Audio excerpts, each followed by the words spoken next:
C'était comme si mon âme traversait des portails pour habiter d'autres vies, vivant des instants fugaces, mais si intenses et immersifs.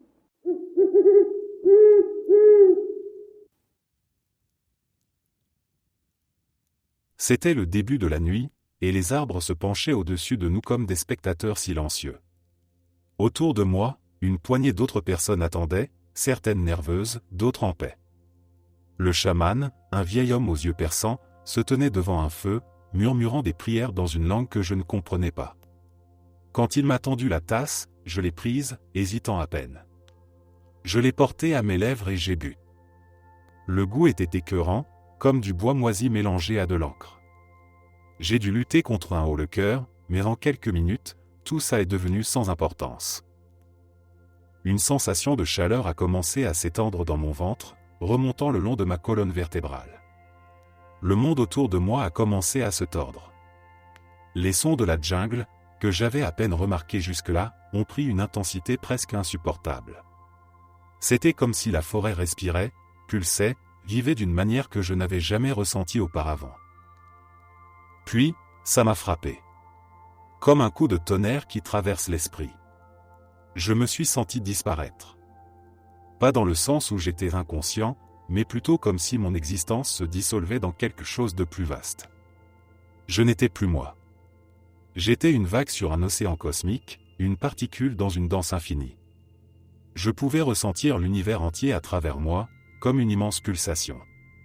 J'étais la lumière des étoiles, l'eau des rivières, le murmure des arbres. J'étais le feu et la pluie, la naissance et la destruction, tout et rien en même temps. C'était une expérience tellement totale, tellement déconcertante que je ne savais plus ce qu'était le temps. J'avais l'impression d'avoir été coincé dans cette danse universelle pendant des années. Et puis, aussi soudainement que tout avait commencé, j'ai été ramené. J'ai ouvert les yeux, et le monde me paraissait étranger, comme un endroit où je n'avais jamais vraiment vécu. On m'a dit que l'expérience n'avait duré que 20 minutes. 20 minutes pour un voyage qui m'avait paru une éternité. Je n'ai pas pu m'arrêter là. J'avais besoin de comprendre, ou au moins d'aller plus loin. Alors, quelques mois plus tard, j'ai essayé une nouvelle fois. Mais cette fois, ce n'était pas la même euphorie cosmique. Cette fois, j'ai été projeté dans une vision qui m'a presque brisé, j'étais devenu un arbre, isolé dans un champ immense. Mes racines s'enfonçaient dans le sol, mes branches s'étiraient vers le ciel, mais j'étais seul. Je ne pouvais pas bouger, seulement observer, sentir la lenteur effrayante du temps qui passait. Des décennies, des siècles se sont écoulés. J'ai senti les saisons changer, les oiseaux nicher puis s'envoler, le vent me fouetter, la terre s'user sous mes racines. Le silence de cet isolement était insoutenable. Je suis resté là, figé dans cette vie d'arbre, pendant ce qui m'a semblé être 1000 ans. Quand j'ai repris mes esprits, je ne pouvais plus me rappeler ce que c'était d'être humain. Ce voyage m'a hanté. Je n'ai jamais retouché à l'ayahuasca depuis ce jour-là. Mais quelque chose en moi a changé. J'ai appris à accepter l'impermanence de la vie, à ne plus craindre la mort, et je me suis mis à respecter toute forme de vie avec une humilité nouvelle. Être végétarien, calmer mes angoisses, tout cela s'est fait naturellement, comme une suite logique de ces expériences. Depuis, la vie me paraît un peu plus précieuse, et j'essaie de la vivre avec plus de douceur. Mais chaque nuit, quand je ferme les yeux, je me demande encore si je ne suis qu'un arbre qui rêve d'être humain.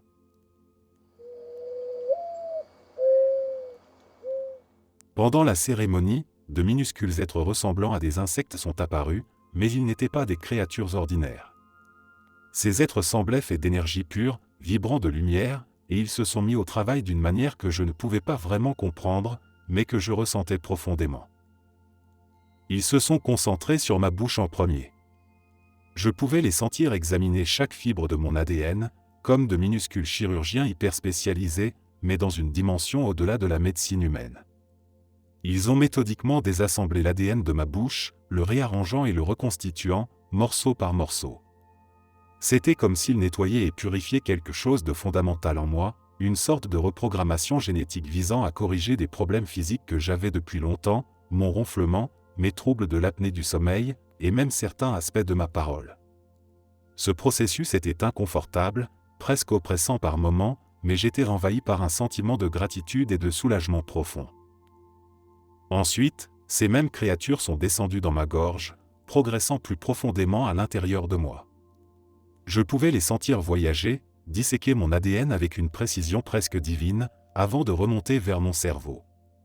C'était comme si chaque cellule, chaque fragment de mon être était réécrit, nettoyé et optimisé, un travail méticuleux qui semblait prendre une éternité.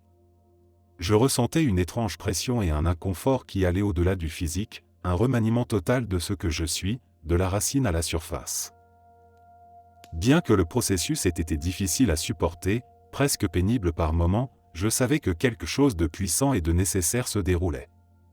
Ces petits chirurgiens spirituels n'étaient pas là pour me nuire, mais pour me guérir, pour me reconstruire d'une manière que je ne pouvais même pas espérer.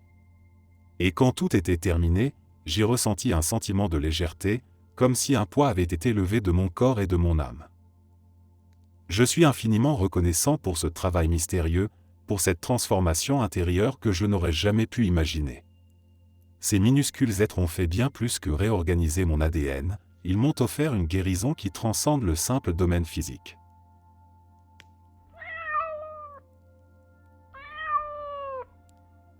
Il y a environ 10 ans, j'ai vécu une expérience extrêmement puissante avec l'ayahuasca, qui a profondément modifié ma perception de la réalité, ainsi que des dimensions spirituelles et astrales. Cette expérience m'a révélé certaines vérités sombres sur le monde dans lequel nous vivons. Tout d'abord, j'ai réalisé que ce que nous percevons comme notre réalité est rempli d'entités trompeuses, de sortes de parasites spirituels qui prennent diverses formes pour se nourrir de nous ou nous influencer de manière négative. Leur but semble être de nous faire céder notre volonté et notre énergie. Les reptiles sont parmi ces entités, mais il existe en réalité une véritable ménagerie de créatures dans ce zoo astral. Pendant mon trip d'ayahuasca, j'ai vu et ressenti plusieurs de ces êtres de puissance variée.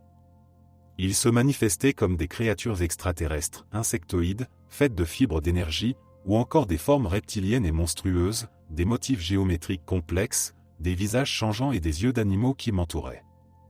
Leur présence était palpable, agressive, et empreinte d'une énergie très sombre. J'avais l'impression qu'ils m'attaquaient psychiquement, et je n'étais pas le seul dans la cérémonie à avoir eu de telles visions. Certains de ces êtres étaient plus puissants que d'autres, et la sensation de menace qu'ils dégageaient était écrasante. À un moment, j'ai vécu une amnésie totale de ma vie actuelle. Je me retrouvais flottant dans un espace obscur, comme si mon esprit s'était fracturé, et je luttais pour me souvenir de qui j'étais. Mais ces entités étaient là, tout autour de moi, et je pouvais sentir leur présence. J'ai fini par demander « Qui êtes-vous » et une voix a répondu « Je suis celui aux 1000 visages ». Aussitôt, j'ai vu apparaître des yeux d'animaux tout autour de moi, brillant dans l'obscurité, comme des yeux d'oiseaux et de reptiles, sinistres et menaçants. J'ai eu des visions de toutes les créatures vivantes qui ont foulé cette terre. Des animaux anciens, des créatures titanesques, des insectes minuscules, des mammifères, des humains. Tous mouraient, encore et encore, dans un cycle infini de sexe et de mort. Les cadavres s'entassaient par milliards, formant une montagne sans fin sur les épaules du temps.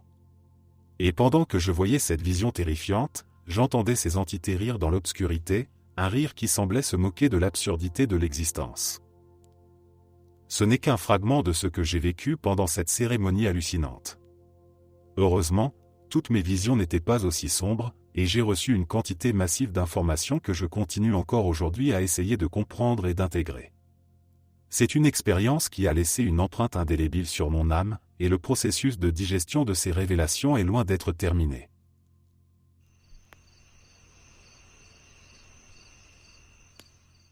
Une fois, pendant une cérémonie d'ayahuasca, j'ai vécu une expérience terrifiante. J'ai été littéralement possédé par des démons. Ce n'était pas une simple hallucination ou une vision symbolique, c'était une prise de contrôle réelle, brutale, qui m'a laissé complètement impuissant. Je pouvais sentir leurs mains invisibles se refermer autour de ma gorge, m'étouffant. Ma trachée se resserrait, et je suffoquais, incapable de respirer normalement. À un moment donné, l'un de ces démons m'a poignardé sur le côté, et la douleur a été incroyablement vive, une douleur physique d'une intensité que je n'avais jamais connue auparavant. C'était comme si une lame s'enfonçait réellement dans ma chair. J'ai crié à plein poumon pour le reste de la cérémonie, terrifié, certain que j'allais mourir sur le coup. La douleur ne s'est pas dissipée après la cérémonie, elle a continué à me tourmenter pendant plus d'1 an. Finalement, cette douleur persistante s'est manifestée par une infection à l'appendice, nécessitant une intervention chirurgicale pour l'enlever. C'était comme si ce coup de poignard spirituel avait laissé une empreinte physique sur mon corps. Lors d'une autre cérémonie, une entité sombre m'a frappé sur le côté de la tête, et la sensation était celle d'une explosion qui retentissait juste à côté de mon crâne. Le choc m'a stoppé net. Je me suis effondré, les larmes coulant abondamment, submergé par une douleur aiguë et insupportable. Mon oreille s'est mise à bourdonner, et ce sifflement ne m'a pas quitté pendant des semaines. Même des mois après, pendant d'autres cérémonies, ces épisodes de bourdonnement revenaient, comme un rappel sinistre de ce que j'avais vécu. Ces expériences ont été parmi les plus intenses et effrayantes de ma vie. C'était comme si le monde spirituel s'était infiltré dans ma réalité physique, laissant des marques tangibles sur mon corps et mon esprit. Des souvenirs qui, à ce jour, me laissent encore perplexe sur la nature de ce que j'ai vécu.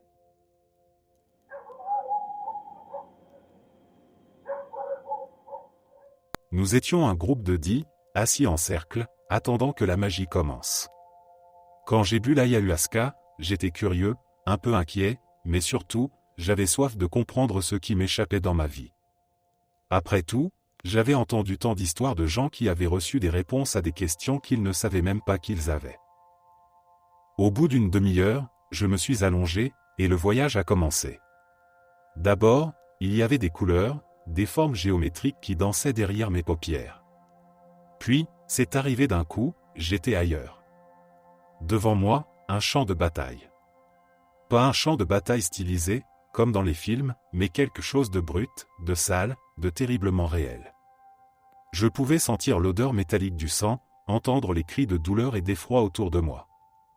Je tenais une épée lourde dans ma main, et mon armure était souillée de boue. J'étais un soldat, et dans cette vie-là, j'avais peur. Une peur glaciale qui me serrait la poitrine. Je savais, d'une manière inexplicable, que j'allais mourir. Et, en un éclair, je l'ai vu. Une lance m'a transpercé, et tout s'est éteint. La douleur était brève, mais le sentiment d'inachevé, lui, restait là, me hantant même après la vision. Je me suis rendu compte que cette peur de l'échec, cette terreur de ne jamais accomplir ce que j'étais censé faire, me poursuivait dans ma vie actuelle. Et c'est là que l'ayahuasca a pris un tournant. Une seconde vision m'a happé. J'étais maintenant une jeune femme assise au bord du Gange, en Inde. L'air était épais d'encens, et les fleurs flottaient sur la rivière sacrée. J'étais enveloppé d'un sari coloré, et mes larmes ruisselaient sans fin. Je pleurais la mort de quelqu'un, un frère ou un époux, je n'en suis pas certain, mais la douleur était si vive qu'elle me brûlait. La perte, le deuil, c'était un poids que je n'avais jamais lâché, et il semblait que je l'avais traîné avec moi, vie après vie.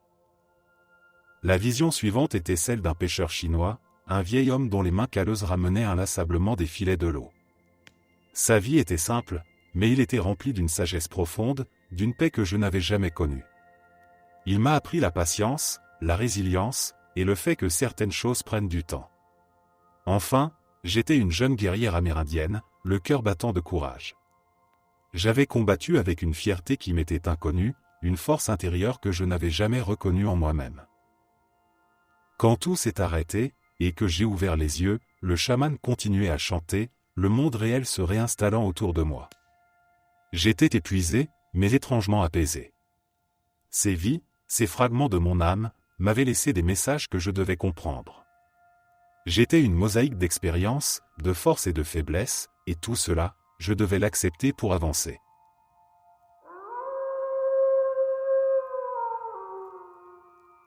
Je suis un homme de 29 ans, et toute ma vie a été marquée par la peur. J'ai grandi dans une famille dysfonctionnelle, et cette enfance difficile a gravement affecté ma santé mentale et ma confiance en moi. J'ai toujours eu le sentiment que je ne valais rien, que je ne méritais ni l'amour ni le bonheur. Pendant longtemps, je me suis senti mort à l'intérieur, désespéré de retrouver un jour la sensation d'être vraiment vivant. C'est au cours d'un voyage au Brésil, pendant le carnaval, que j'ai découvert par hasard une publicité pour une cérémonie d'ayahuasca. J'ai ressenti une grande nervosité à l'idée de participer, d'autant plus que je n'avais suivi aucun régime spécifique avant la cérémonie, comme on le recommande souvent. Le chaman a pris le temps de m'expliquer le déroulement du rituel. Pour commencer, il a administré du râpé dans mes narines, et l'effet a été presque instantané, une sensation de calme profond s'est installée en moi. 20 minutes plus tard, j'ai pris ma dose d'ayahuasca et je me suis allongé sur un tapis, comme on me l'avait conseillé. 45 minutes après, une montée puissante m'a frappé, et la peur s'est emparée de moi. Mais à ce moment précis, une voix douce s'est manifestée, « Détends-toi. Tout va bien se passer. » Cette voix m'a guidé, m'encourageant à respirer profondément. Après quelques inspirations, elle m'a dit, « Voilà ce que signifie être vivant. » Elle m'a demandé de sentir l'air caresser ma peau, de ressentir la chaleur du feu allumé à côté de moi, de vivre chaque note de la musique qui résonnait dans l'espace. Je me suis mis à danser de façon incontrôlable, emporté par cette nouvelle énergie.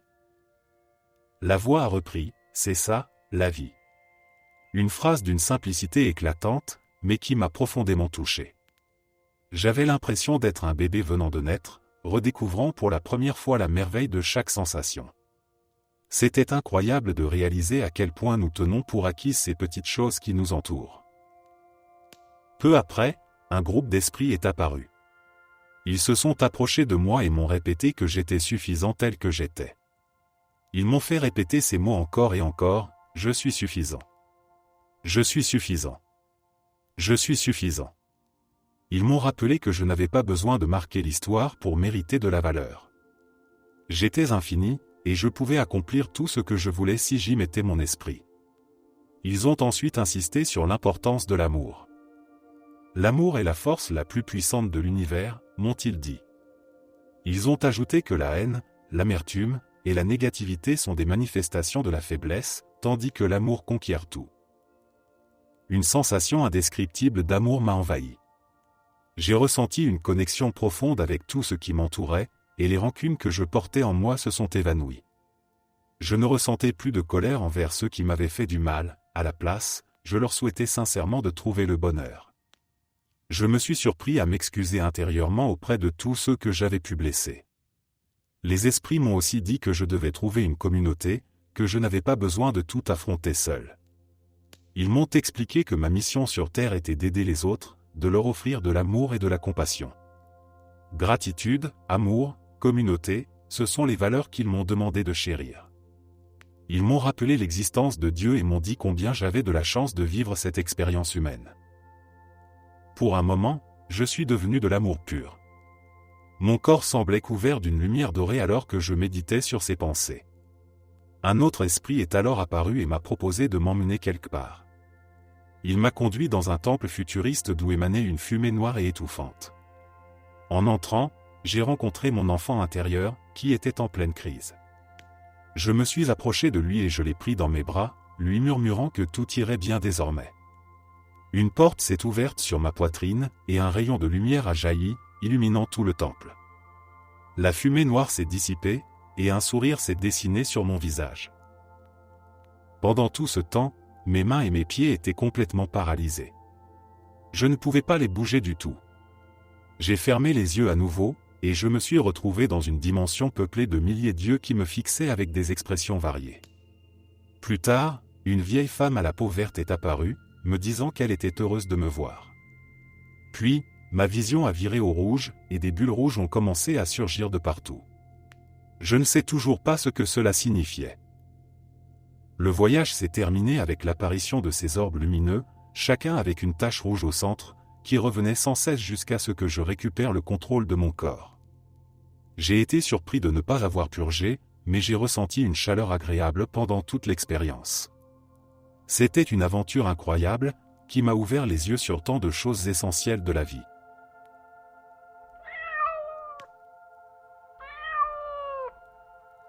Ce week-end, j'ai participé à une cérémonie d'ayahuasca. Tout se passait bien jusqu'au moment où la médecine a commencé à faire effet. Avec les yeux fermés, les images pixelisées que je voyais ont soudain changé pour devenir deux murs qui s'effondraient l'un après l'autre, encore et encore, jusqu'à ce que je me retrouve plongé dans un espace obscur. J'ai ouvert les yeux, dérangé par des bruits dans la pièce et le besoin pressant d'aller aux toilettes. Après avoir satisfait ce besoin, je suis retourné à ma place, mais dès que j'ai essayé de fermer les yeux à nouveau, quelque chose n'allait pas. Les visuels habituels ne venaient pas, il n'y avait que cette obscurité oppressante.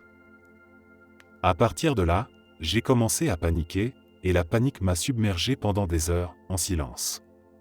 Notre chaman a fait de son mieux pour m'aider, mais je savais au fond de moi que c'était un voyage personnel, un chemin que je devais traverser seul. J'ai essayé de demander de l'aide à la médecine, d'appeler à elle pour qu'elle m'apporte du réconfort, mais rien ne s'est passé. Je n'arrivais pas à lâcher prise, à me laisser aller. Une peur profonde me tenait fermement, et je ne pouvais m'en libérer. C'est seulement quand quelqu'un du groupe a commencé à jouer de sa flûte indigène que j'ai pu retrouver un peu de calme. Cette mélodie m'a ramené à un état de centrage, m'a apaisé, et j'ai ressenti un soulagement bienvenu. Mais l'expérience m'avait tellement épuisé que j'ai passé les dernières heures de la cérémonie à somnoler, glissant de la conscience à un sommeil léger. Rien dans cette cérémonie n'a répondu à mon intention initiale, et cela m'a laissé un sentiment de vide.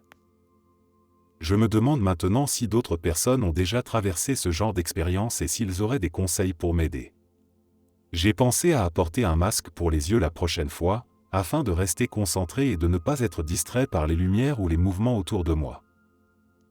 Si quelqu'un a des astuces pour gérer ces moments de panique, je suis preneur. Traverser une nuit de peur dans le noir a été difficile, et je cherche des moyens pour mieux m'y préparer et, surtout, pour lâcher prise en toute confiance la prochaine fois.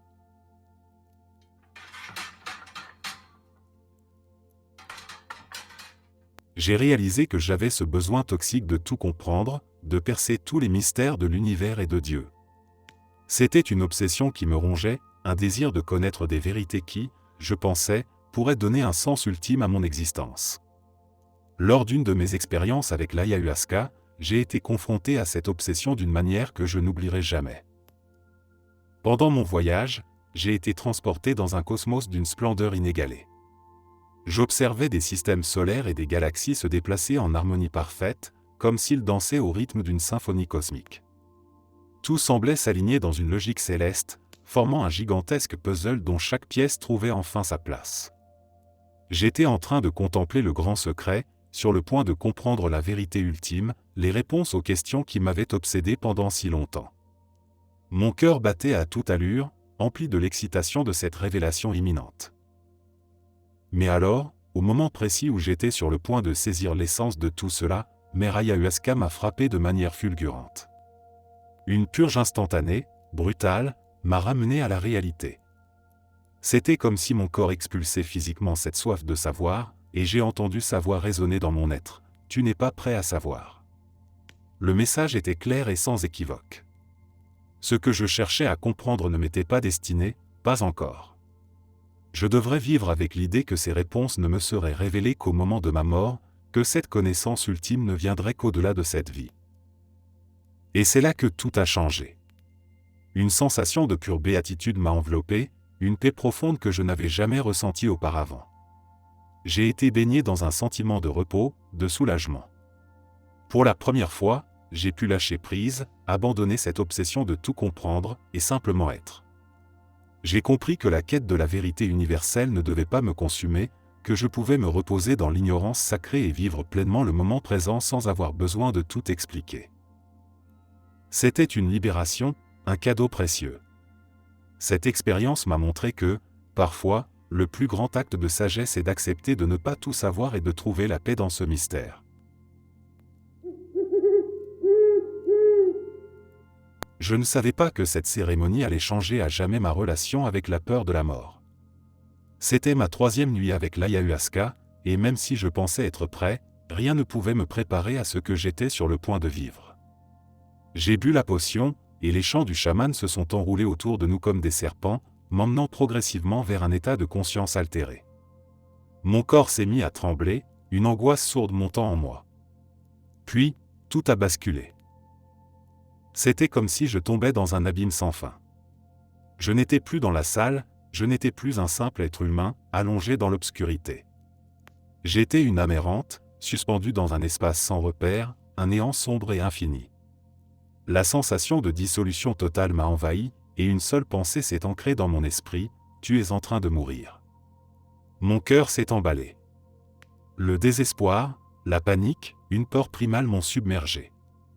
Je voulais me battre, m'accrocher, mais il n'y avait rien, rien de tangible, rien qui puisse me sauver de ce vide abyssal. Chaque respiration me semblait de plus en plus lourde, et je pouvais presque sentir la vie s'échapper de mon corps. J'ai pensé à ma famille, à tout ce que je n'avais pas accompli, aux personnes que je ne voulais pas laisser derrière moi. L'angoisse était insupportable, mais elle ne s'arrêtait pas. J'avais l'impression de suffoquer, de ne plus pouvoir revenir.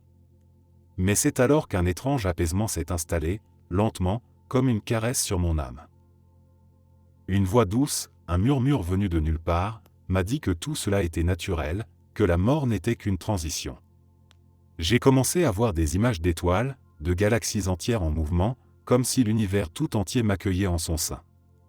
Le concept de la fin s'est dissous, remplacé par un sentiment d'éternité. La peur a laissé place à l'acceptation, à la compréhension que la mort n'était pas une ennemie, mais une partie de la danse cosmique. Quand je suis revenu à moi, mon corps était trempé de sueur, mais mon esprit était calme. J'ai ouvert les yeux, et le monde semblait plus vivant, plus vibrant. Je savais que ma peur de la mort ne serait jamais aussi puissante. J'avais traversé ce que beaucoup craignent toute leur vie, et je m'en étais sorti, non pas indemne, mais changé, renforcé.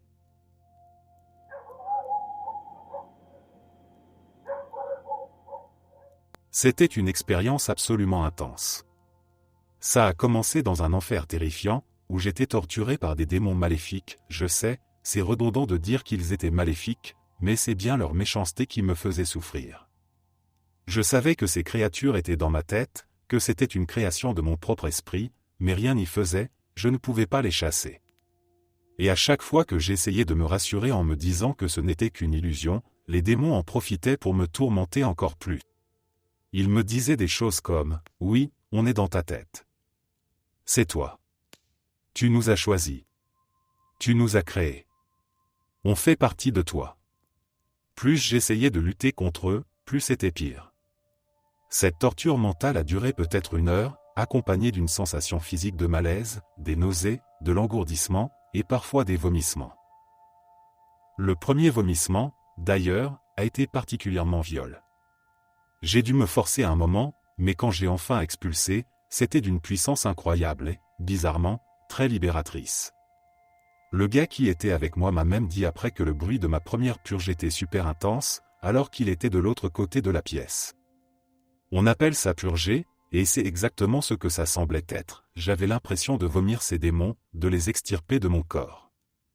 Même s'ils ne sont pas partis entièrement, ce geste m'a donné une certaine sensation de soulagement, difficile à décrire. Pendant tout ce temps, j'avais un besoin presque désespéré de contact humain, de toucher quelqu'un ou de parler à quelqu'un. Et puis, soudain, la musique a commencé. C'était presque aussi réconfortant qu'un contact physique. Entendre la voix de quelqu'un, sentir une présence. La musique m'a alors comme arraché à cet enfer, et je me suis accroché à cette voix, qui est devenue ma bouée de sauvetage. C'était tellement étrange et intense.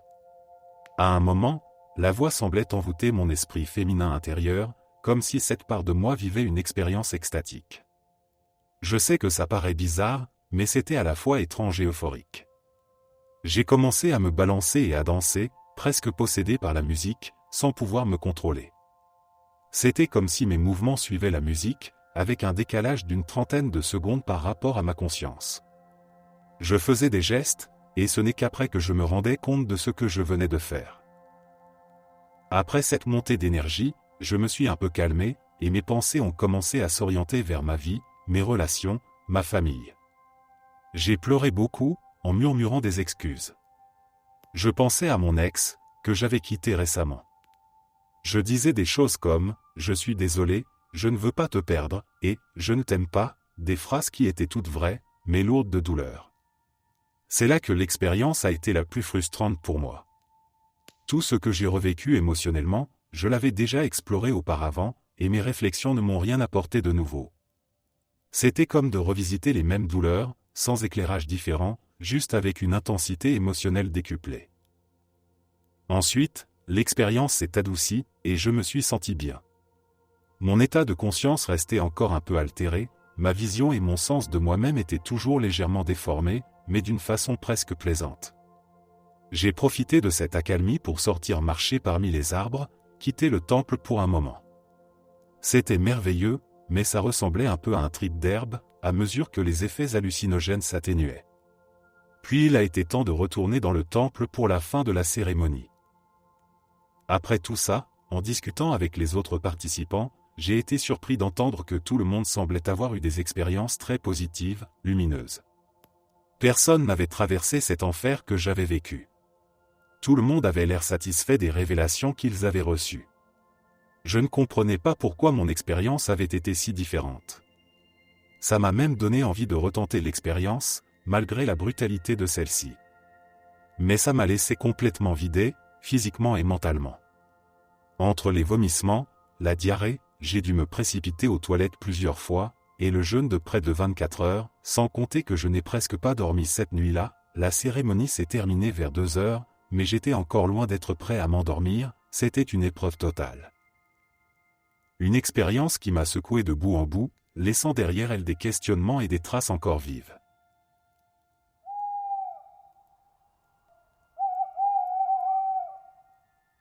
En décembre 2022, j'ai vécu une expérience avec l'ayahuasca qui s'est transformée en une psychose. Pendant l'expérience, j'ai été plongé dans un état de confusion totale, et par la suite, j'ai commencé à avoir des cauchemars, des attaques de panique et des flashbacks incessants. Petit à petit, j'ai réussi à me stabiliser. Tout semblait aller mieux jusqu'en mai, lorsqu'un nouvel événement bouleversant s'est produit, j'ai vécu une expérience de sortie de corps, accompagnée de flashbacks liés à cette séance d'ayahuasca. Depuis ce moment, je ne me suis jamais vraiment retrouvé. J'ai dû commencer un traitement antipsychotique, mais cela a entraîné un 3e épisode dramatique en septembre 2023, où j'étais convaincu d'avoir subi une crise cardiaque et de m'être éteint ce jour-là. La sensation que ce que j'avais vécu avec l'ayahuasca, la conviction que j'étais mort s'est intensifiée, comme si elle s'était matérialisée. J'ai perdu toute sensation de qui j'étais. Ma personnalité s'est éteinte, et mes souvenirs sont devenus flous, déformés, comme s'ils n'appartenaient plus à ma propre histoire.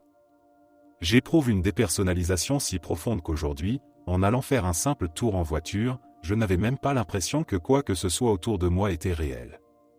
Mon esprit est piégé dans une spirale infernale de scénarios qui s'enchaînent. Je suis mort, mon ami qui s'est suicidé m'a emmené dans ce monde étrange, je suis une mauvaise personne et je mérite ce qui m'arrive. La peur est devenue ma compagne constante, et l'idée que cette situation puisse être permanente me hante. J'ai même peur que, même une fois mon corps physique mort, mon esprit reste piégé, errant dans un autre monde, comme un esprit sans repos. Je regrette profondément d'avoir pris cette décision. Si quelqu'un envisage de faire cette expérience, je vous en supplie, soyez extrêmement prudent. Assurez-vous d'être bien préparé et d'avoir un plan d'intégration solide après l'expérience. J'avais un mauvais pressentiment, mon intuition me criait de ne pas y aller, et je ne l'ai pas écouté. Aujourd'hui, je m'en veux terriblement, car j'ai l'impression d'avoir gâché ma vie. Avant, j'avais tant de rêves, tant de projets. Aujourd'hui, même regarder un film me bouleverse, car je ne peux m'empêcher de penser, j'aimerais pouvoir le regarder en me sentant normal. L'envie de tout abandonner me traverse l'esprit, mais la peur de la douleur que cela causerait, et cette angoisse de rester encore plus piégé, m'en empêche. J'ai dépensé des milliers d'euros en thérapie, mais rien ne fonctionne. Ni les techniques de grounding, ni les exercices de respiration, ni même une bonne alimentation ou les sorties en pleine nature ne m'aident à me sentir vivant. J'ai des pensées irrationnelles, comme celle de ne plus pouvoir faire de sport parce que je suis persuadé de ne plus avoir de cœur. Pourtant, j'étais si sportif, si plein d'énergie autrefois. Cette existence m'est insupportable. Rien ne semble réel. Tout ce que je souhaite, c'est retrouver la stabilité, devenir à nouveau un être humain ancré dans la réalité, avec des émotions et des difficultés ordinaires.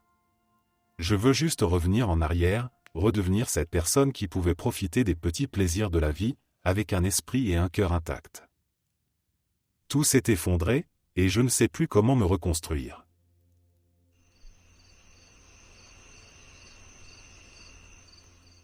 Cela fait quelques années que je participe régulièrement à des cérémonies d'ayahuasca, et petit à petit, je commence à prendre conscience d'une réalité troublante, je souffre probablement de ce qu'on pourrait appeler une dépendance à l'ayahuasca. J'ai réalisé que j'avais perdu de l'intérêt pour de nombreuses activités quotidiennes, que je suis devenu plus introverti, moins sociable, me renfermant sur moi-même. En y réfléchissant, je comprends maintenant pourquoi les expériences de transe sont si puissantes et captivantes que les occupations ordinaires de la vie semblent fades, insignifiantes, et une partie de moi n'a qu'une envie, celle de retourner dans ces cérémonies pour ressentir à nouveau cette intensité. C'est une prise de conscience effrayante. Je pensais que je recevais beaucoup de guérison grâce à ces cérémonies, mais le reflet de la personne que je suis devenu ne me plaît pas.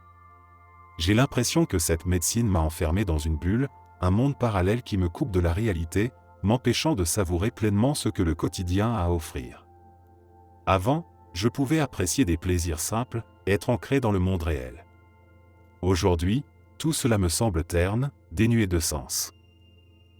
Je m'étais toujours dit que l'ayahuasca n'était pas une substance addictive au sens strict, puisqu'elle ne provoque pas de dépendance physique comme d'autres drogues. Mais ce que je vis, ce besoin psychologique de retourner sans cesse aux cérémonies, s'apparente bel et bien à une addiction. Et ce phénomène ne semble pas être propre à moi. Je l'ai remarqué aussi au sein des groupes de médecine. Il y a des gens qui finissent par boire quand ils se sentent déprimés, ou pour prier, ou pour d'autres raisons, mais toujours avec cette recherche de l'ivresse spirituelle, cette quête qui, avec le temps, devient une habitude.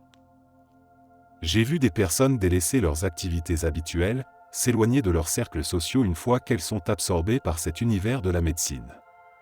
Ce qui, au début, semble être un chemin de guérison et de transformation finit par ressembler à un piège, une boucle d'évasion. C'est comme si cette médecine, qui est censée nous libérer, finit par nous enchaîner, en nous rendant dépendants de ces expériences extatiques pour donner un sens à notre existence. Cette prise de conscience m'amène à me poser de grandes questions. Comment trouver un équilibre ? Comment réapprendre à apprécier la beauté de la vie quotidienne, loin de ces états de transe ? Je commence à comprendre que la véritable guérison ne réside pas seulement dans ces expériences puissantes, mais aussi dans la capacité à intégrer ces leçons dans la vie de tous les jours, à redevenir quelqu'un qui peut savourer les moments simples avec le même émerveillement.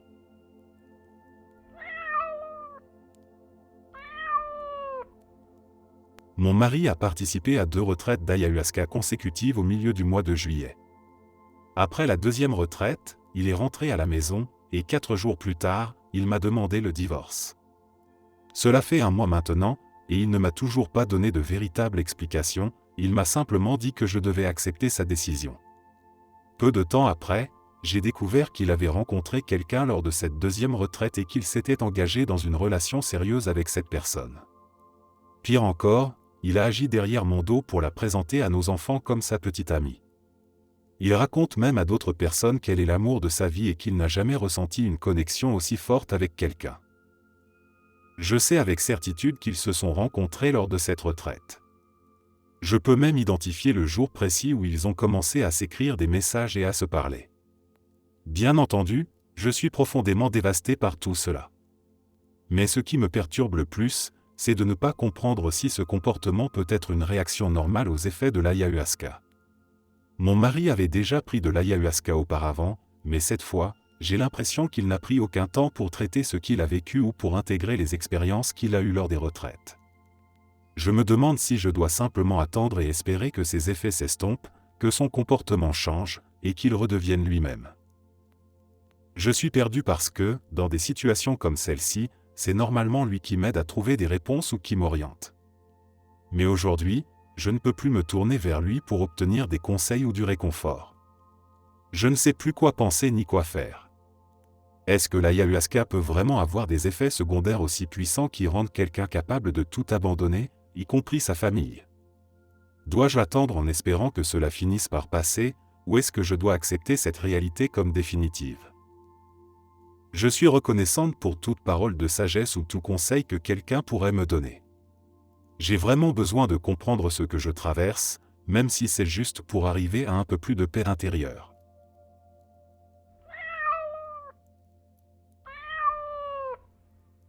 J'ai entendu parler de l'ayahuasca pour la première fois en 2010, lorsque je me suis rendu à Puerto Maldonado, au Pérou, dans un centre de recherche ouvert aux touristes. À l'époque, je ne me sentais pas prêt pour cette expérience, et c'était sûrement mieux ainsi. L'ayahuasca était proposé aux touristes qui venaient dans la jungle pour des safaris photos, en option complémentaire. Le fait que ce rituel soit connecté à la culture des indigènes locaux et considéré comme une expérience spirituelle et de guérison m'a tout de suite séduit. 4 ans plus tard, j'ai fait un burn-out et suis tombé dans une profonde dépression. Je refusais de voir des psychologues ou des thérapeutes, alors j'ai décidé de partir en sac à dos en Amérique du Sud pendant 6 mois pour apprendre l'espagnol. Pendant ce voyage, j'ai rencontré de nombreux backpackers, certains en route vers des retraites d'ayahuasca, d'autres revenant d'une expérience. C'est à ce moment-là que j'ai finalement décidé de me lancer et de vivre cette expérience. Durant ce périple, j'ai aussi fait la rencontre d'un type étrange, gentil mais émotionnellement bloqué, comme emprisonné dans sa propre tête. Il m'a raconté que son expérience avec l'ayahuasca avait été un véritable traumatisme. Je n'ai pas pris son histoire au sérieux, le blâmant intérieurement de ne pas avoir adopté la bonne approche. Mes recherches sur Internet étaient également confuses. D'un côté, je trouvais des témoignages et des articles vantant les vertus de l'ayahuasca comme une panacée. De l'autre, il y avait des récits d'horreur qui me faisaient douter. Il était difficile de faire le tri dans toutes ces informations contradictoires. Finalement, je suis allé à une retraite combinant l'ayahuasca et le San Pedro. Cela m'a laissé dans un état de pur émerveillement, de bonheur, mais aussi de désillusion et de confusion. Ce fut le début d'un long voyage de 6 ans à travers la médecine des plantes et les psychédéliques. J'ai eu des expériences d'une beauté indescriptible, mais aussi quelques cauchemars psychiques, et en y repensant, je réalise que ma santé mentale se détériorait lentement mais sûrement, sans que je m'en rende compte. Je garde de la gratitude pour les dizaines d'expériences extraordinaires que j'ai vécues. L'ayahuasca m'a apporté des moments que je chérirai toujours. Mais avec le recul, je comprends que cette pratique nécessite une approche bien plus prudente et humble que celle que l'on trouve dans de nombreux endroits. Heureusement, ma sœur, qui est psychologue, m'a encouragé à commencer une psychothérapie. J'ai suivi une thérapie pendant 4 ans. Ce n'était pas parfait, mais cela m'a aidé à traiter certaines expériences et problèmes psychologiques. Ensuite, j'ai commencé une thérapie spécialisée dans les traumatismes, qui s'est révélée beaucoup plus efficace pour intégrer mes expériences avec l'ayahuasca et guérir mes blessures profondes. J'ai également réalisé 2 séances de thérapie assistée par la MDMA, espacées de 7 mois, qui ont joué un rôle crucial dans ma guérison. Mais je suis conscient que pour certaines personnes ayant vécu des traumatismes liés à l'ayahuasca, la thérapie par la MDMA peut aussi être risquée. Aujourd'hui, je me considère en grande partie guéri. Je me sens mieux dans ma peau et j'ai plus de confiance en moi que jamais. Je m'identifiais autrefois comme une personne souffrant de syndrome de stress post-traumatique, mais maintenant, je dirais que je suis à 90% rétabli. L'ayahuasca a joué un rôle dans ma guérison, mais pas de la manière dont je l'avais imaginé. Cela m'a ouvert des blessures enfouies que je ne savais même pas encore présentes, et m'a confronté à une douleur émotionnelle insupportable qui a parfois duré des mois. Pendant ces moments de désespoir, les chamans et les organisateurs de retraites se sont révélés presque inaccessibles, certains m'accusant même ou refusant de répondre. Je regrette qu'ils n'aient pas simplement admis qu'ils n'étaient pas capables de gérer les conséquences négatives des expériences d'ayahuasca et qu'ils ne m'aient pas orienté vers des spécialistes formés au trauma. Mais ils ne l'ont pas fait. Je crois comprendre pourquoi ils n'admettent pas ces limites. Cela reviendrait à reconnaître qu'ils n'ont pas autant de contrôle sur l'expérience qu'ils le prétendent. Si je m'étais contenté de leur aide, sans chercher de soutien supplémentaire pour ma santé mentale, je n'ose imaginer où je serais aujourd'hui et ce ne serait pas un endroit agréable. Malgré tout, l'ayahuasca m'a ouvert comme jamais auparavant, amplifiant mes traumas jusqu'à un point de rupture, mais cela m'a forcé à chercher des moyens de guérir. Et heureusement, j'ai trouvé des solutions. Aujourd'hui, la vie est tellement plus belle et lumineuse.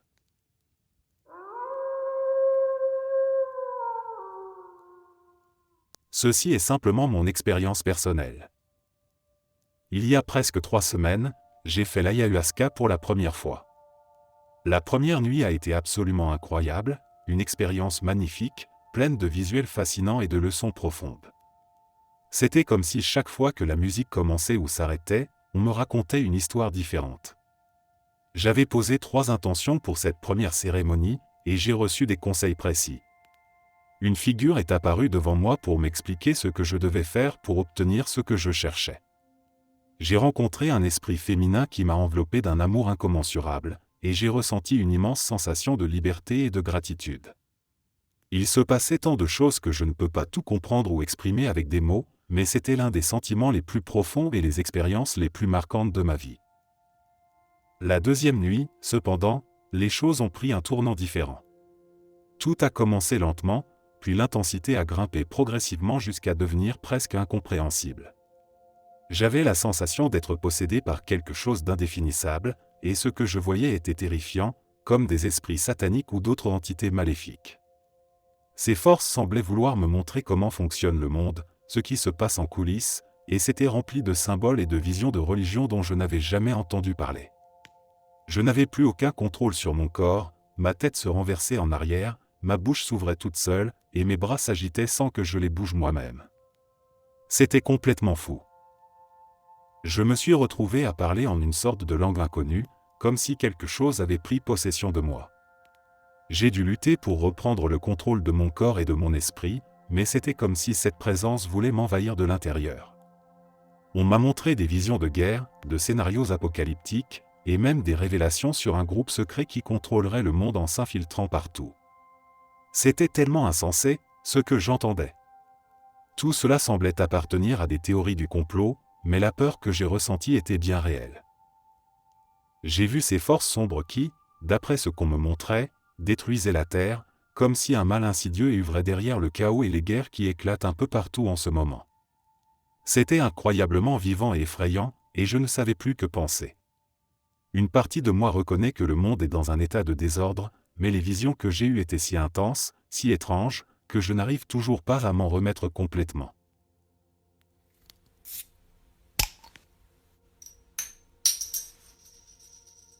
Lorsque j'ai pris l'ayahuasca pour la première fois, j'étais un athée convaincu, sans aucun bagage religieux. Ce fut une expérience infernale, au sens propre du terme. J'ai été projeté en enfer, où j'ai eu l'impression de souffrir une éternité, torturé par des démons. Après cette séance, mon athéisme s'est transformé en agnosticisme, même si je restais sceptique quant à l'existence réelle des démons. Pourtant, pendant les séances d'intégration, j'ai entendu des témoignages très convaincants d'autres participants décrivant des expériences similaires. Malgré la terreur de cette première séance, j'ai connu une sorte d'état de bien-être qui a duré 6 mois.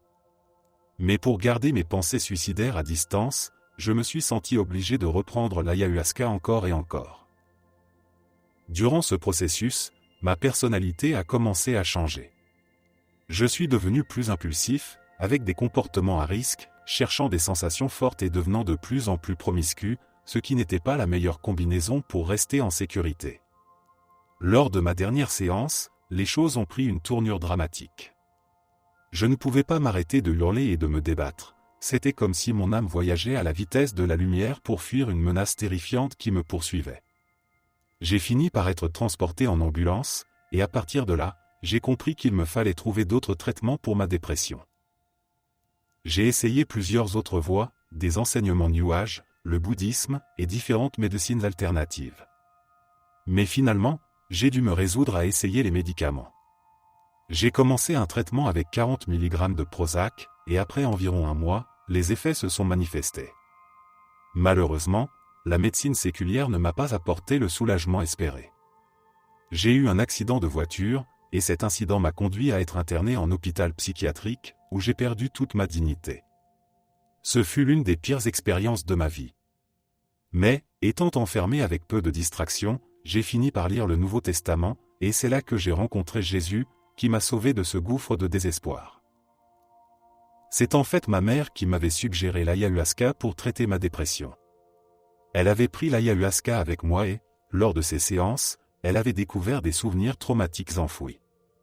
Elle a même appris des choses du passé qu'elle n'aurait jamais pu savoir autrement, comme le fait que sa propre mère avait eu un avortement avant de l'avoir elle. Elle a confirmé ce détail avec son père par la suite. Pourtant, lors de son tout premier voyage, elle avait été avalée par un serpent géant, et même si les gens de la retraite lui disaient que c'était un bon présage, elle avait ressenti que c'était une expérience négative. Même en tant que non-croyant à l'époque, j'avais toujours trouvé étrange qu'il vénère une créature reptilienne, symbole associé à Satan, sans vraiment remettre cela en question. Des années plus tard, ma mère est devenue une fervente croyante en Jésus. Lors d'un exorcisme, un esprit de python a été chassé de sa colonne vertébrale. C'était terrifiant, l'esprit s'est manifesté physiquement, et ma mère s'est mise à ramper comme un serpent, sifflant avec une expression d'horreur. Une fois l'exorcisme terminé, elle est redevenue elle-même, et ses douleurs dorsales ont disparu. Je savais qu'elle n'aurait jamais pu inventer cela, elle n'était pas du tout douée pour jouer la comédie. À ce moment-là, j'étais convaincu que les démons et un enfer éternel étaient réels, et que Mère Ayahuasca ainsi que tous les autres esprits, mis à part le Saint-Esprit, étaient d'origine démoniaque. Et Satan lui-même se déguise en ange de lumière. 2 Corinthiens 11h14. En fin de compte, bien que l'ayahuasca ait ouvert mes yeux sur le monde spirituel, je regrette que ma mère et moi ayons dû traverser tant de souffrances parce que j'étais trop fermé d'esprit pour lire la Bible avant de la critiquer. La sorcellerie n'est pas nécessaire pour entrer en contact avec une puissance supérieure.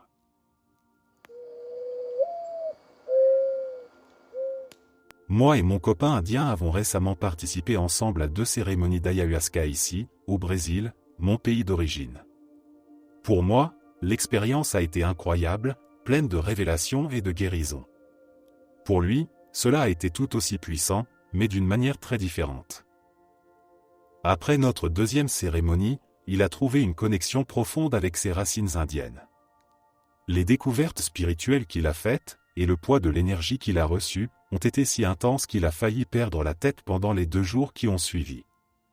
Il était devenu extrêmement sensible à tout ce qui était spirituel, et son esprit s'emballait, trouvant des connexions spirituelles partout où il regardait.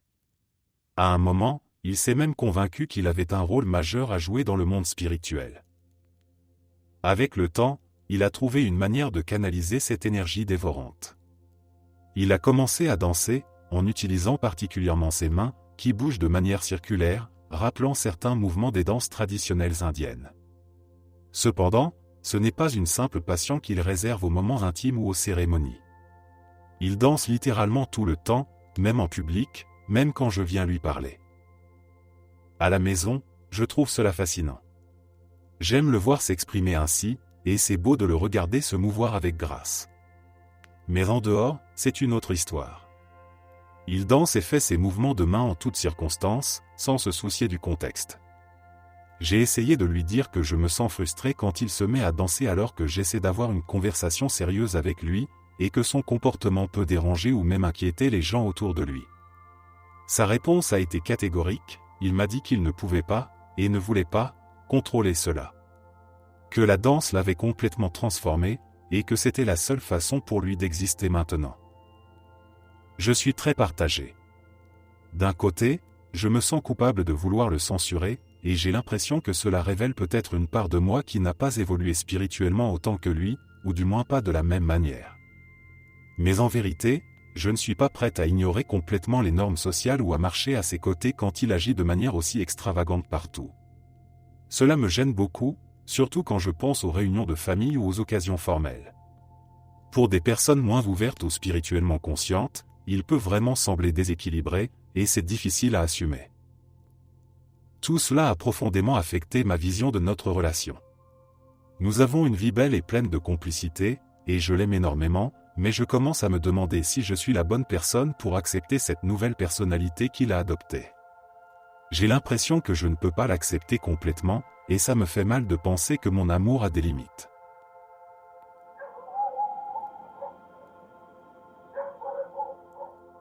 Je n'avais jamais vraiment cru en quoi que ce soit de spirituel. J'étais athée, fermement ancré dans une vision matérialiste de l'existence, persuadé que l'univers n'était qu'un amas de matière, sans plus de mystère que ce que la science pouvait expliquer. Mais tout cela a basculé, renversé comme un château de cartes, lors de ce voyage au Brésil. Tout a commencé par curiosité. J'étais en vacances, et les gens parlaient beaucoup de l'ayahuasca. Ils disaient que c'était une porte ouverte sur l'inconnu, une expérience qui vous confronte à des vérités cachées. J'ai rencontré un groupe de personnes qui s'apprêtaient à faire une cérémonie avec un chaman local, et, sans trop réfléchir, je me suis joint à eux. J'étais sceptique, bien sûr, mais une petite voix intérieure me murmurait que je devais essayer, même si c'était juste pour pouvoir en rire plus tard.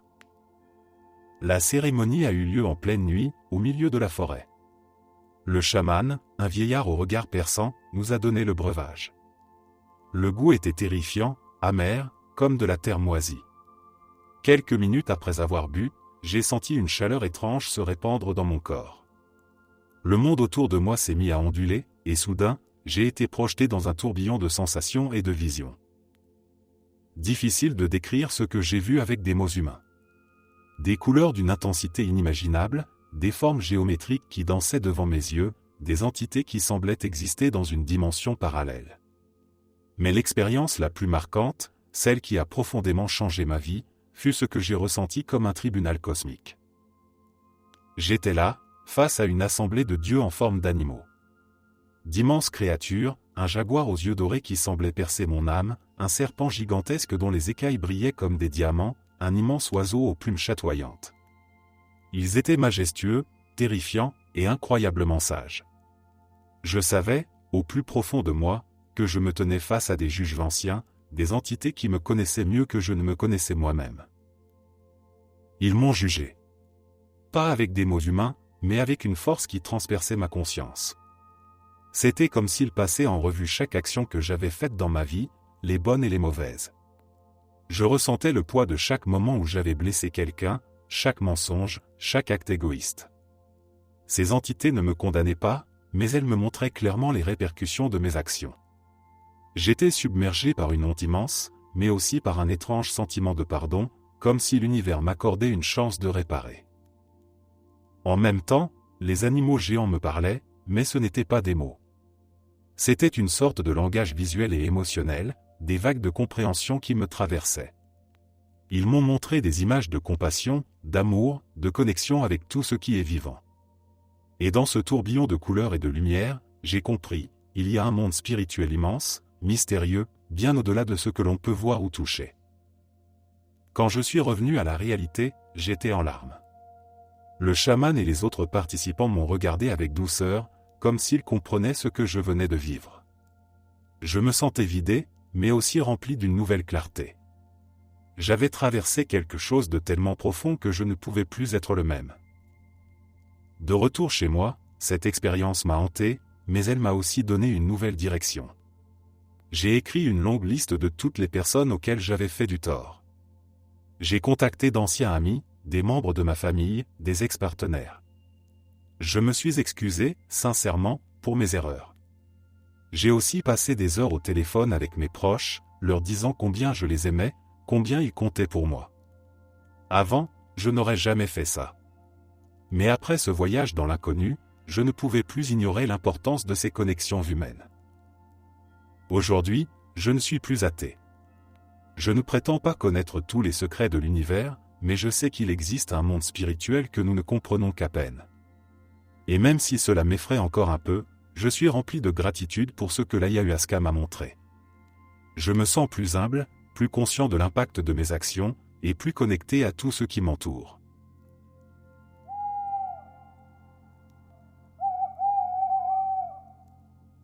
Tout a commencé par une vision d'une forêt dense, illuminée par une lumière argentée, comme si la lune avait décidé de toucher chaque feuille d'une caresse divine. Je marchais dans cette forêt, sans peur, comme guidé par quelque chose de plus grand que moi. Et là, dans une clairière, ils étaient là. Des hommes et des femmes que je n'avais jamais vus mais que je reconnaissais comme s'ils faisaient partie de moi. Une femme aux cheveux longs et argentés s'est avancée en premier. Ses yeux étaient profonds, sages, et en un seul regard, j'ai su, c'était mon arrière-grand-mère, celle dont ma mère me parlait tant, celle qui avait survécu à la guerre. Elle m'a tendu la main, et dès que je l'ai prise, j'ai été inondé de souvenirs qui ne m'appartenaient pas. J'ai vu ses luttes, ses sacrifices, comment elle avait gardé sa famille unie malgré tout. J'ai ressenti son amour, sa peine, sa force. Un homme s'est avancé ensuite, un ancêtre encore plus lointain, habillé de vêtements anciens, les mains marquées par le travail de la terre. Il m'a montré des scènes de sa vie, des champs qu'il avait labourés, des enfants qu'il avait nourris malgré la pauvreté. J'ai ressenti son fardeau, mais aussi son immense dévotion pour ses descendants. Chaque ancêtre m'a montré un morceau de leur vie, de leur âme, et j'ai compris que toutes ces expériences, tout ce courage et cette douleur, faisaient partie de moi. Ils m'ont aussi montré des leçons que je n'avais jamais comprises, des cycles de souffrance que ma famille répétait sans fin. Et puis, ils m'ont regardé avec espoir, comme s'ils me disaient que j'avais le pouvoir de briser ces chaînes, d'écrire un nouveau chapitre pour notre lignée.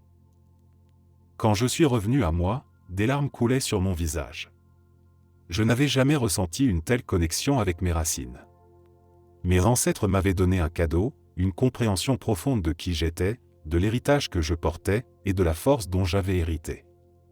J'ai senti un amour immense, un lien indestructible avec ceux qui étaient venus avant moi.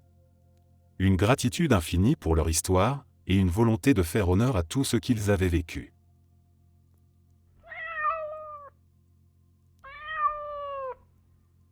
J'ai eu une rencontre spirituelle bouleversante avec Dieu lors d'une de mes expériences avec l'ayahuasca, et c'est un moment que je n'oublierai jamais. Tout a commencé par une série de visions où j'étais transporté dans des lieux imprégnés d'une énergie sacrée. Je me souviens d'avoir été plongé dans un espace lumineux, un endroit qui semblait fait de pure conscience, où j'ai senti la présence de quelque chose de bienveillant, d'immense et de divin. C'était comme si j'étais enveloppé dans l'amour le plus pur, une chaleur qui remplissait chaque fibre de mon être. La voix de Dieu, douce et réconfortante, résonnait en moi, comme un murmure qui semblait exister à la fois à l'intérieur de moi et autour de moi. Elle ne disait pas des mots que je pouvais comprendre avec mon esprit, mais je percevais leur signification dans mon cœur, comme si l'essence même de ce qui était dit se transformait en compréhension immédiate. Ensuite, j'ai eu une conversation avec une âme très spéciale, une petite souris de compagnie que j'avais eue il y a 20 ans. Cette rencontre m'a bouleversé de tendresse et de nostalgie. Je me suis retrouvé face à cette petite créature, mais elle n'était pas seulement une souris, c'était un être d'une sagesse infinie, un guide spirituel venu m'apporter un message.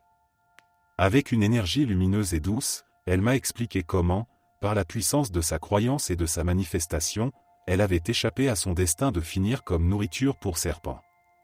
Elle avait utilisé sa force spirituelle pour devenir mon animal de compagnie, transformant sa peur en espoir et son espoir en réalité. À la fin de notre échange, elle s'est approchée de moi, et nous avons partagé un câlin cosmique. C'était un moment d'amour et de gratitude si pur que je me sentais transporté par cette connexion entre deux âmes qui se reconnaissaient. Dans une autre vision, j'ai pu voir ce que fait mon grand-père de l'autre côté, dans l'au-delà. J'ai été transporté dans ce qui ressemblait à un immense bureau de gardien de sécurité. Imagine un espace vaste, rempli de murs entiers d'écrans, où il pouvait observer le cours de la vie de notre famille, mais aussi celle d'inconnus. Chaque écran montrait des moments importants, des instants de nos vies où nous avions besoin de protection ou de guidance. Et devant lui, il y avait un tableau de commandes sophistiqué, rempli de boutons et de leviers. Si mon grand-père voulait intervenir ou offrir son aide, il lui suffisait de presser un de ces boutons pour influencer subtilement les événements de ce monde. C'était comme s'il faisait partie d'un réseau de gardiens spirituels, veillant sur nous avec amour et attention.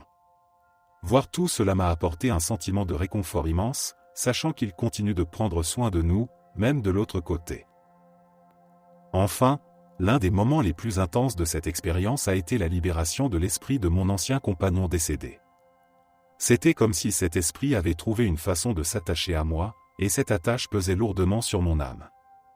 Pendant la cérémonie, lorsque je suis monté pour recevoir ma chanson de guérison, le chaman a soudain ressenti l'énergie de mon ex-défunt.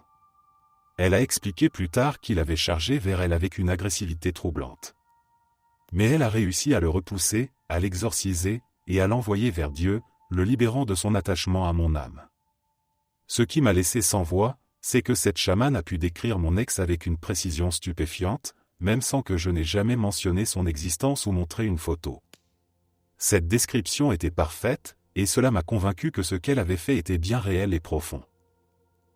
Toutes ces expériences se sont déroulées dans des lieux différents, avec des chamans différents, mais chacune d'elles a laissé une empreinte indélébile sur mon âme. L'ayahuasca m'a permis de traverser des mondes invisibles et de rencontrer des êtres, des souvenirs, et des vérités qui ont changé ma manière de percevoir la réalité.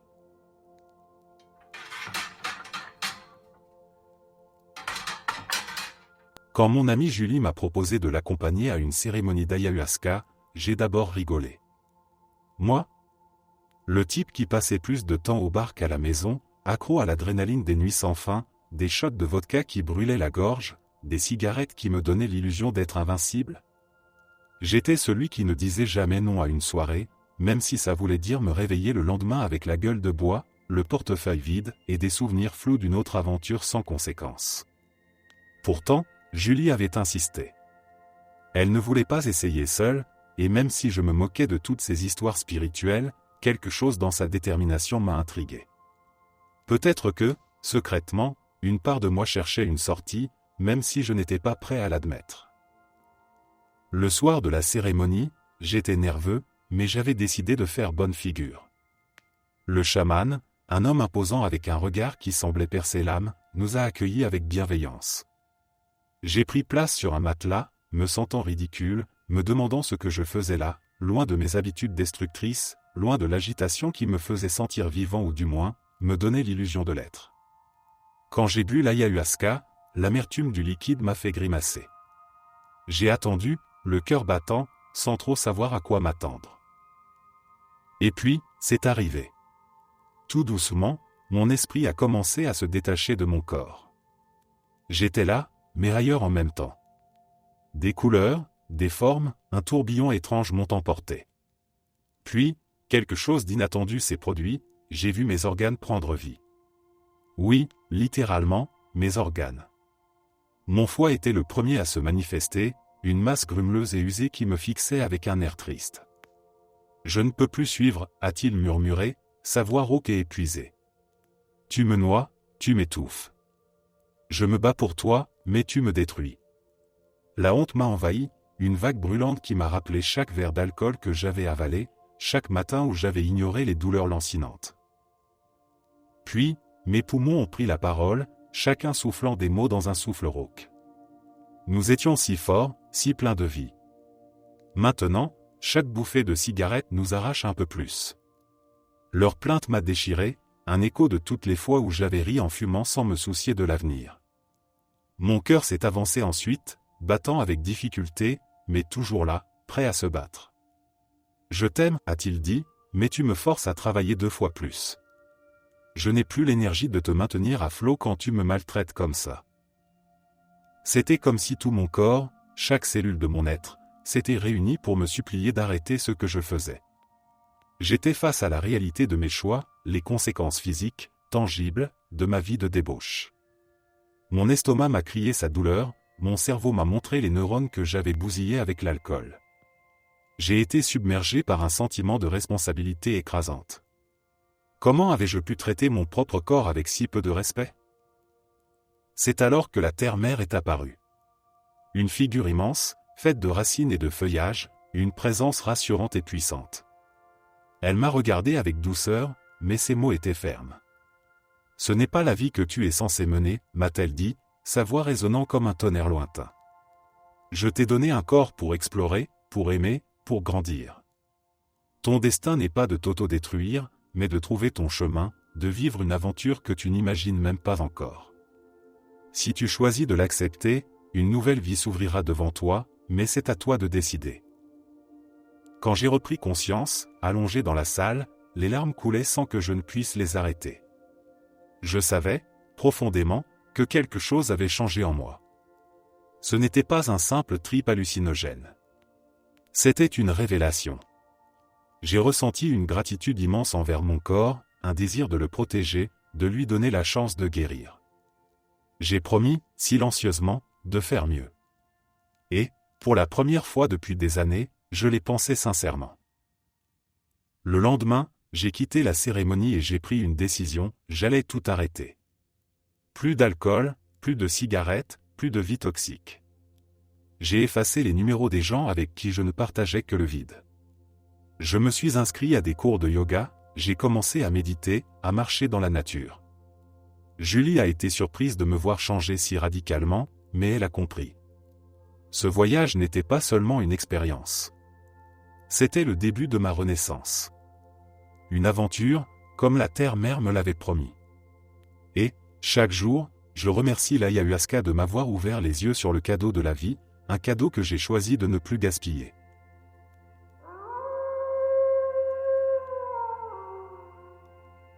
Un maître Shipibo m'a offert le plus beau cadeau de ma vie. Lors de cette cérémonie d'ayahuasca, j'ai vécu une expérience que je n'aurais jamais cru possible. Il a amené mes parents auprès de moi. Mes parents, qui sont décédés lorsque j'étais enfant, sont apparus devant moi dans une vision d'une clarté incroyable, enveloppée de lumière et d'amour. C'était comme si le voile entre les mondes s'était levé, me permettant de ressentir leur présence de manière plus intense et plus vraie que tout ce que j'avais connu auparavant. Quand je les ai vus, une vague d'émotion m'a submergé. Mon cœur, littéralement, semblait sur le point d'exploser d'amour, comme s'il ne pouvait contenir toute cette tendresse et cette chaleur retrouvée. Leur amour me traversait, m'emplissait, guérissant les blessures de l'absence et du deuil que je portais depuis tant d'années. J'ai senti leurs bras invisibles m'entourer, et dans cet instant, j'ai été ramené à l'innocence et à la pureté de l'enfant que j'étais avant de les perdre. Les mots sont insuffisants pour décrire cette sensation de plénitude, cette connexion au-delà du temps et de l'espace. C'était plus qu'une simple vision, c'était une communion sacrée, un retour aux racines de l'amour familial qui ne me quittera jamais. Le maître Shipibo, par ses chants et sa sagesse, avait créé l'espace pour cette rencontre miraculeuse, et je lui en serai éternellement reconnaissant. Ce moment a laissé une empreinte indélébile dans mon cœur. J'ai enfin ressenti l'amour de mes parents d'une manière si tangible, si puissante, que cela a transformé ma douleur en une source de gratitude infinie. C'était le plus beau cadeau que j'aurais pu recevoir, et même des années après cette expérience, le souvenir de leur amour continue de me nourrir et de me guider.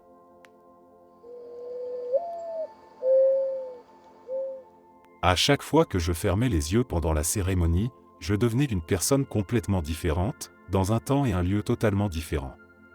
C'était comme si mon âme traversait des portails pour habiter d'autres vies, vivant des instants fugaces, mais si intenses et immersifs.